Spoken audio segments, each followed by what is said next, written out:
In the world of WWE, there have been certain moments that changed wrestling history forever. Be it the end of the Undertaker's streak, Vince buying WCW, the Chris Benoit tragedy, or the Montreal Screwjob. But what if these events played out differently? What if the streak didn't end at WrestleMania 30? What if WCW won the war? What if CM Punk didn't walk out of WWE in 2014? What if Triple H didn't marry Stephanie? What if John Cena never turned heel during his final run?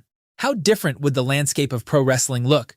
Well, in this video, we're exploring all these scenarios and much more as we discuss the biggest what-ifs in WWE history, starting with the night the wrestling world stood still. On April 6, 2014, Brock Lesnar ended The Undertaker's undefeated WrestleMania streak. The night gave Lesnar enough credibility and heat to become the final boss of WWE for almost a decade, but broke the heart of every hardcore fan who had watched Taker defend his streak against the likes of Kane, Edge, Shawn Michaels, and Triple H. But what if WWE never pulled that trigger? What if Taker walked out of Mania 30 still undefeated? Well, personally, I would have preferred Taker to retire at WrestleMania with the streak intact forever. But knowing the WWE, if it wasn't Lesnar, they'd probably have Taker lose his streak to one of two men. The most likely scenario the following year at WrestleMania would have been Bray Wyatt ending the myth of the dead man and becoming the new face of fear. After beating Taker, Wyatt would incorporate supernatural themes from the Phenom's character into his own. And instead of spinning his wheels in mid-card feuds for years, Bray Wyatt becomes a genuine main event player and the company's top heel for the next decade. And if not Wyatt, the other candidate, inevitably, would have been Roman Reigns. But here's the crucial difference. If Reigns had been the one to end a still pristine streak at WrestleMania 33 or 34, the heat would have been even more nuclear. Lesnar breaking it first deflated the entire concept when Reigns won at Mania 33. Reigns ending an untouched 25-year streak would have been one of the biggest moments in modern WWE. But personally, yeah, I'd still have Taker retire undefeated at WrestleMania after having some dream matches against guys like Sting and John Cena. However, the end of the streak wasn't the only controversial thing that happened in 2014. On January 27, 2014, the night after the Royal Rumble, CM Punk walked into Vince McMahon's office, told him he was done, and left. He felt like he was spinning his wheels while part-timers like Lesnar and The Rock got the spotlight, and the company was grooming Roman Reigns for a push he didn't think Reigns was ready for.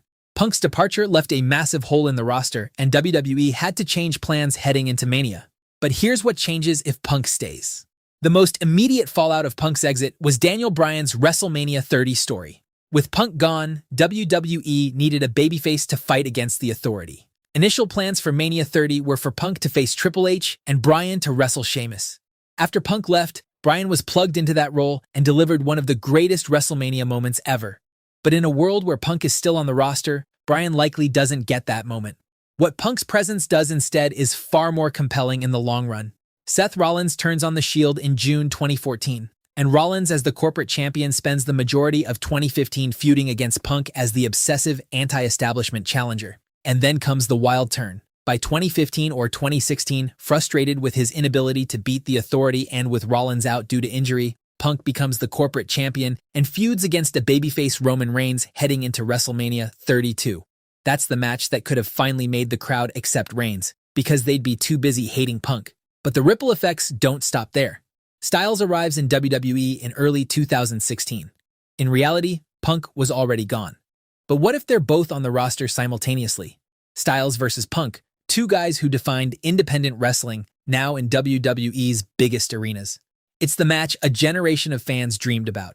Punk would have had a dream feud against Styles in 2016 and 2017, before eventually leaving for AEW anyway. But here's the thing. A Punk who left WWE more fulfilled, with better matches on his resume and a WrestleMania main event, might have arrived in AEW with less chip on his shoulder and more patience. The infamous backstage dysfunction with the Elite, the press conference outbursts, the all-in brawl, maybe none of that happens. Or maybe it all does, because CM Punk is CM Punk. But moving on from the Punk scenario, our next what-if begins with an injured shoulder and ends with the creation of AEW.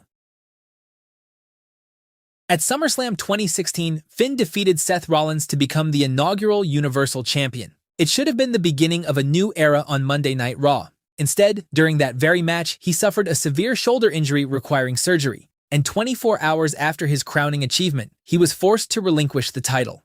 WWE pivoted and eventually placed the Universal Championship on Kevin Owens, with Chris Jericho emerging as his best friend, leading to a Mania 33 program. Now imagine Finn never gets injured and holds that Universal Championship through the remainder of 2016 and into WrestleMania 33. His WrestleMania 33 match would either a long-simmering rematch with Seth Rollins, a fatal four-way between Rollins, Owens, and Jericho, or simply the Demon King versus Owens one-on-one in a rematch from NXT. That's the obvious upside. But the real butterfly effect here is what happens to Chris Jericho. In the real timeline, Kevin Owens losing the Universal title to Goldberg in early 2017 was a creative gut punch. Owens and Jericho's feud had been building beautifully toward a WrestleMania 33 Universal Championship main event. Instead, Goldberg squashed Owens in under 2 minutes, and suddenly, the most entertaining act on Raw was demoted to a United States title match. Jericho felt humiliated. He felt that he and Owens had done everything right, and WWE had pulled the rug from under them at the last second in favor of a part-time nostalgia act. That bitterness became the catalyst for everything that followed. Jericho went to New Japan in January 2018, had a critically acclaimed match with Kenny Omega, and proved that the pro wrestling world extended far beyond WWE's borders. That match was a statement, and when Tony Khan came calling with the vision for all elite wrestling, Jericho's credibility and star power were the cornerstone that made it real.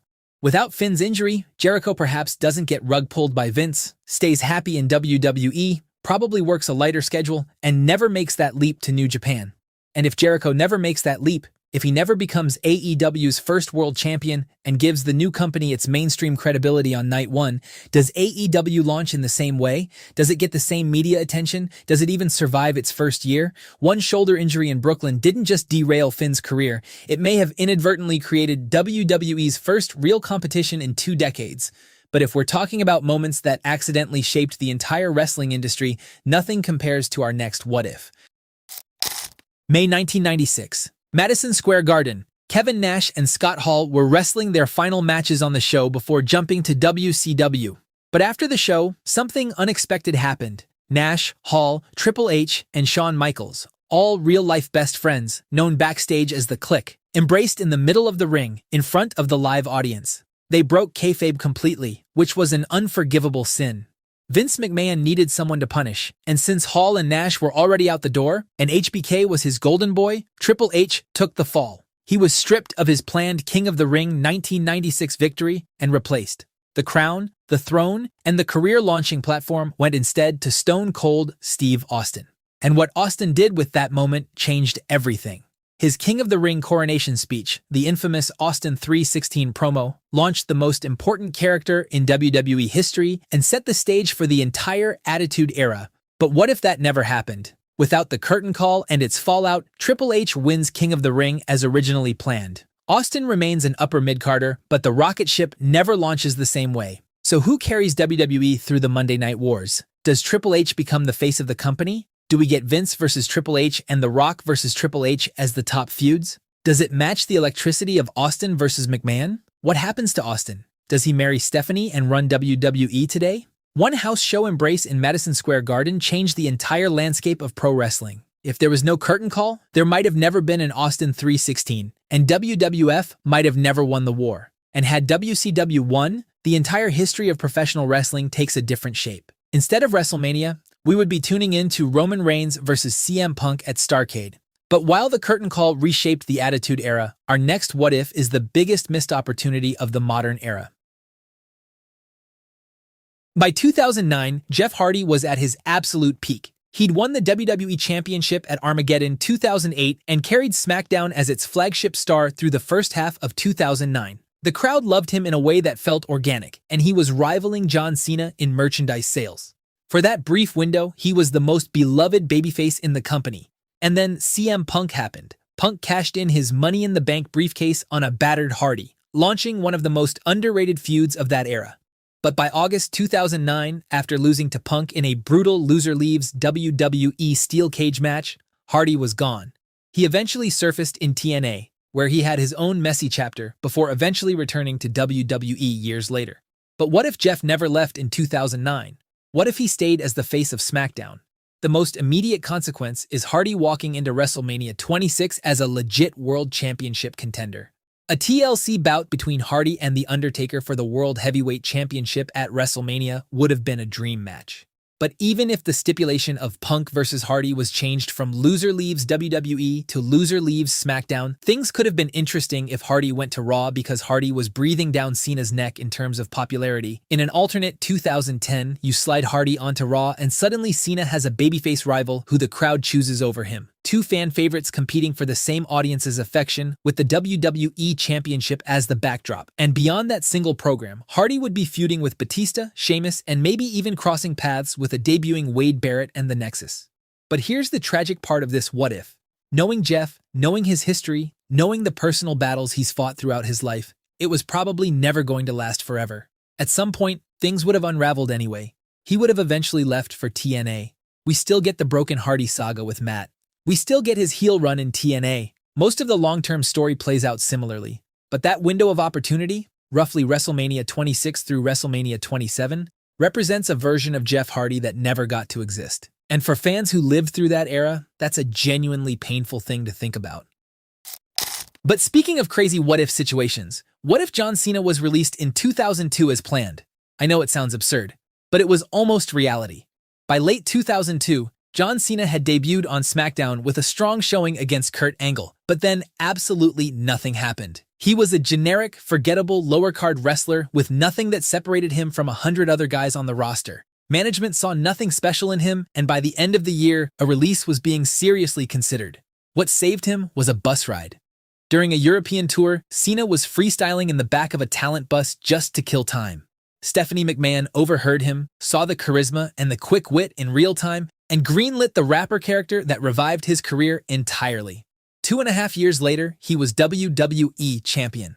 15 years later, he held the record for most world title reigns in WWE history. But erase that bus ride. Released John Cena in late 2002. And what does WWE look like? The most immediate answer is that Batista fills the void. Without Cena occupying the top babyface position on SmackDown and eventually Raw, Batista becomes the undisputed face of the entire company through the mid-2000s. The hustle, loyalty, respect character, the Superman who kids love and who carries the company through a PG transition, that becomes Batista's identity instead. And alongside Batista, Randy Orton plays the lead villain just like he did against Cena. Their dynamic carries Raw for years. Maybe instead of Cena, we get Batista versus The Rock at Mania 28 and Lesnar versus Batista after that. It's strange to say, but one woman overhearing a freestyle rap on a European tour bus may have been the single most important moment in 21st century wrestling. But while Cena's presence shaped the PG era, Roman Reigns' absence from the Day One event reshaped the entire landscape of modern WWE. On January 1st, 2022, Roman Reigns was pulled from his match against Brock Lesnar hours before bell time at the Day One event. WWE scrambled, added Brock Lesnar to the WWE Championship match, and Lesnar walked out as champion. What felt like a chaotic last-minute change was actually, in retrospect, the domino that knocked over everything. Because here's what the original plan was. Roman Reigns was supposed to lose the Universal Championship to Brock Lesnar at Day One. The historic title reign that eventually stretched to 1,316 days, the reign that defined the tribal chief character that built the Bloodline into the most compelling faction in modern wrestling history, was supposed to end right there in the first week of January. Roman drops the title, perhaps enters a program with Seth Rollins heading into WrestleMania 38, and Lesnar defends the undisputed title against Big E. And speaking of Big E, this is perhaps the most heartbreaking thread in this entire what-if. In the real timeline, Big E lost the WWE title and slid back down the card. Weeks later, on an episode of SmackDown, he suffered a broken neck during a tag match that ended his in-ring career. But in the alternate timeline, Big E walks into WrestleMania 38 in a main event program against Brock Lesnar. He goes on to have the sustained singles run. His neck stays intact. But the biggest consequence of this scenario is that the Bloodline saga never happens the way it did.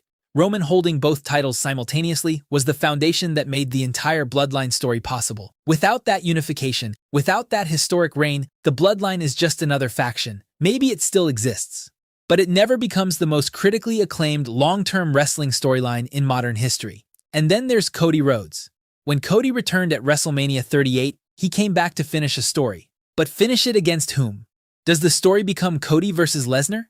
And perhaps, without Roman holding the Raw and SmackDown titles simultaneously, the World Heavyweight Championship would never have been reintroduced in 2023. One last-minute card change reshaped modern WWE completely. And speaking of events that changed modern WWE, what if Triple H didn't fumble John Cena's retirement tour and gave him the farewell he deserved? Check out this video next to see exactly how WWE could have booked the perfect John Cena retirement tour.